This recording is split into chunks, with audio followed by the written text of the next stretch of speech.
Share market में नुकसान क्यों होता है। हमारा पहला टॉपिक चल रहा है इन्वेस्टिंग। इसके ऊपर हम 3 वीडियो पहले बना चुके हैं। हर वीडियो में 3 गलतियां हम डिस्कस कर चुके हैं। ये हमारा चौथा वीडियो है। 9 गलतियां हम डिस्कस कर चुके हैं। आज हम 10वीं, 11वीं और 12वीं 3 गलतियां डिस्कस करेंगे इन्वेस्टिंग में जिससे नुकसान होता है। 10वीं गलती है शेयर स्प्लिट होना। मान लीजिए कोई XYZ कंपनी है जिसका शेयर प्राइस 100 रुपये चल रहा है। अब कंपनी ने अनाउंसमेंट किया कि हम हमारे शेयर को स्प्लिट कर रहे हैं। मान लीजिए ये स्प्लिट जो होता है ये होता है फेस वैल्यू के हिसाब से। ये 1:10 के इन्होंने अनाउंस किया कि हम 1:10 के रेशियो से शेयर को स्प्लिट कर रहे हैं। मतलब एक शेयर पे आपको 10 शेयर मिलेंगे। अब ये जैसे ही इन्होंने अनाउंस किया, इसकी कुछ रिकॉर्ड डेट होती है और EX डेट होती है। तो रिकॉर्ड डेट के पहले ये शेयर जो है जिस दिन अनाउंसमेंट किया आपने यहाँ पे इसको बाय कर लिया, ठीक है। अब बाय कर लिया 100 रुपये पे, ये शेयर अब भागने लगेगा। जैसे ही इन्होंने अनाउंसमेंट किया तो ये 110, 120, 130, 140 और भी ज्यादा हो सकता है। और कुछ कुछ शेयर तो डबल भी हो जाते हैं।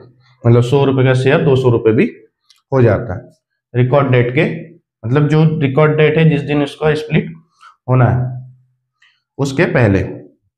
अब जिस दिन ये स्प्लिट होगा उस दिन ये 13 रुपये हो जाएगा, 12 रुपये हो जाएगा, 11 रुपये, और जहां आपने 100 रुपये खरीदा वो प्राइस हो जाएगा 10 रुपये। अब यहाँ पे अगर आपने ये जो देखना है कि शेयर ऊपर गया रहा है, अगर आपने यहाँ प्रॉफिट बुकिंग कर दी तो ठीक है, और नहीं करी तो ये शेयर वापस नीचे आ जाता है स्प्लिट होने के बाद। स्प्लिट होने के पहले आपको यहाँ पे प्रॉफिट बुकिंग करनी है। नहीं करेंगे तो शेयर वापस 10 रुपये, 9 रुपये, 8 रुपये और इस रेंज में काफी समय तक ट्रेड करता है। और मैंने देखा है बहुत सारे शेयर्स जो साल साल भर तक वहीं रहते हैं। स्प्लिट होने के बाद में वो ऊपर, स्प्लिट होने के पहले ऊपर चले जाते हैं लेकिन वापस नीचे आ जाते हैं और उसी प्राइस पे ट्रेड करते रहते हैं साल साल भर। ये आपकी गलती हो गई 10वीं। अब 11वीं गलती के बारे में हम डिस्कस करेंगे। 11वीं गलती होती है कंपनी बोनस अनाउंसमेंट करती है। अब बोनस अनाउंसमेंट करेगी तो ये भी रेशियो में ही होता है। जैसे ये 1:10 के रेशियो में मैंने बताया, तो ये भी रेशियो में होगा, लेकिन इसमें रेशियो अलग तरीके से होता है। जैसे कि मान लीजिए 2:1 इन्होंने कंपनी ने बोनस अनाउंसमेंट किया, तो यहाँ पे हम देख रहे थे 1 पे 10 मिलेंगे आपको, लेकिन यहाँ उल्टा होगा। यहाँ 1 पे 2 मिलेंगे, यहाँ पे 2 पे 1 नहीं मिलेगा आपको, यहाँ पे 1 पे 2 मिलेंगे शेयर। अब यहाँ आपका नुकसान क्या होता है कि आपने जो भी 100 रुपये पे मतलब आपने खरीदा इसको, और जो कंपनी बोनस दे रही है तो शेयर दे रही है वो, तो आपकी जो इन्वेस्टिंग है जितने आपने पैसे इसमें लगाए हैं उसमें कोई इंक्रीज नहीं होगा, इंक्रीमेंट नहीं होगा उसमें। आपने जितने भी पैसे लगाए हों, 1000, 2000, 10,000, 1 लाख, उतने भी पैसे रहेंगे, सिर्फ शेयर आपके बढ़ जाएंगे।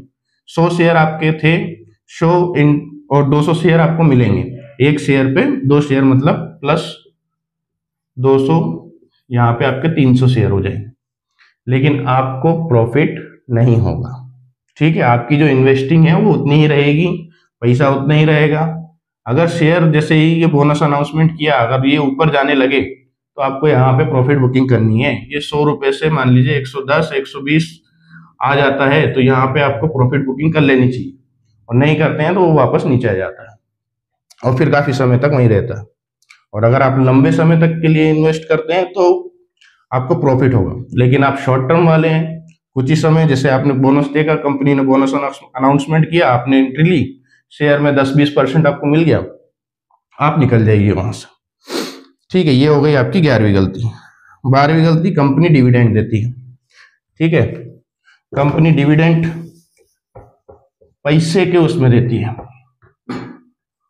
मतलब जैसे 100 रुपये प्राइस था तो यहाँ पे कंपनी ने डिविडेंड दिया 10 रुपये का, तो 100 रुपये पे आपने खरीदा, कंपनी ने डिविडेंड अनाउंसमेंट किया, उसकी भी रिकॉर्ड डेट होती है, बोनस की भी रिकॉर्ड डेट होती है, स्प्लिट की भी रिकॉर्ड डेट होती है, और EX डेट भी होती है। तो रिकॉर्ड डेट के पहले ये 100 रुपए का प्राइस, डिविडेंड दे रही है 10 रुपए का, ठीक है, और शेयर प्राइस हो गया आपका 130 140 रुपए, तो डिविडेंड तो आपको 10 रुपए ही मिल रहा है। लेकिन यहाँ पे आप देखिए कि 100 रुपए का प्राइस 130 रुपए हो गया, तो आपको यहाँ पे प्रॉफिट बुकिंग कर लेनी चाहिए, लेकिन आप नहीं करते हैं।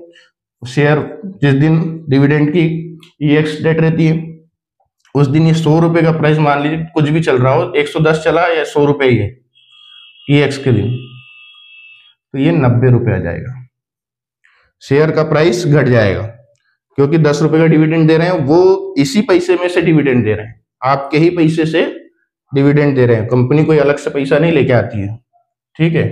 तो ये 90 रुपए हो गया। अब आपने 100 रुपए पे खरीदा, 10 रुपए के जो है, जितने भी शेयर होंगे आपके, मान लीजिए 100 शेयर थे, ये 1000 रुपए जो है 10 रुपए के हिसाब से ये पैसे आपके अकाउंट में आ जाएंगे, और आपके जो शेयर्स यहाँ थे उनकी वैल्यू हो जाएगी 90 रुपए। मतलब आपको नुकसान यहाँ पे नहीं होगा, लेकिन जो डिविडेंड मिला है वो आपका ही पैसा आपको मिला है। नुकसान कहाँ होगा, जब यहाँ आप प्रॉफिट बुकिंग नहीं करते, ठीक है, क्योंकि शेयर जैसे ही बोनस अनाउंसमेंट होता है थोड़ा सा ऊपर जाता है, शेयर का बोनस है 10 रुपए, अगर उसमें आपको 20 रुपए का प्रॉफिट हो रहा है तो वहां आपको प्रॉफिट बुकिंग कर लेनी चाहिए, ठीक है। ये हो गई हमारी 3 गलतियां। अब नेक्स्ट वीडियो में हम 3 गलतियां फिर डिस्कस करेंगे, ठीक है। अभी हमारा इन्वेस्टिंग ही चल रहा है, इन्वेस्टिंग के ऊपर जितनी भी गलतियां होती हैं सब हम डिस्कस करेंगे। उसके बाद में IPO, उसके बाद में ट्रेडिंग, और उसके बाद में SIP, ठीक। Thank you.